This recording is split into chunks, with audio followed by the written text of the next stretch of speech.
Greetings, mathematicians. Today we have example 5 from section 6.1. It's simplifying a rational expression to the lowest terms. Our numerator is a sum of cubes. T cubed is a perfect cube, 8 is a perfect cube, and when you add them, you have a sum of cubes, which is following the a cubed plus b cubed factored form, a plus b in our first factor times our second factor, a squared minus ab plus b squared. And for both sum of cubes and difference of cubes, the mnemonic is SOAP.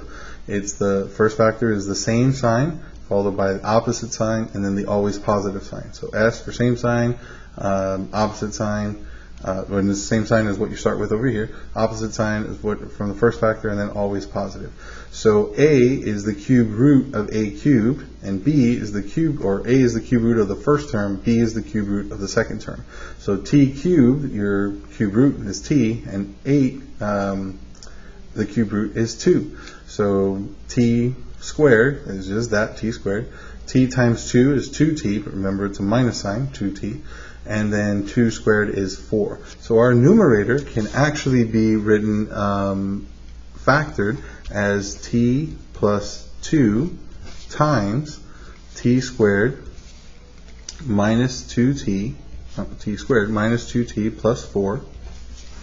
And then that's going to be divided by our factors, the factor of the quadratic trinomial, t squared plus 6t plus 8. Since our a value is 1, we just need the two numbers that multiply to give you 8, but when you add them, give you 6. Those numbers are 2 and 4.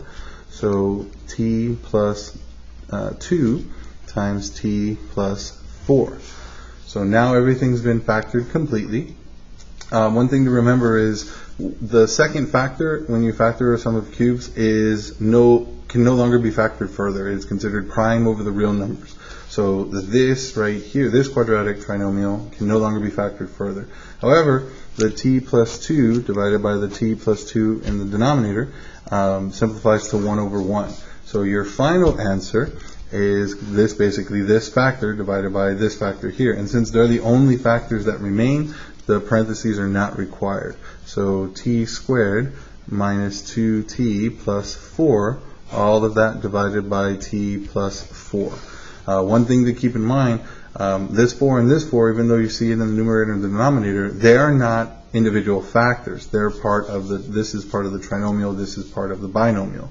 So the factor is t plus 4, and that's something to just keep in mind. But that's how you would simplify example number 5.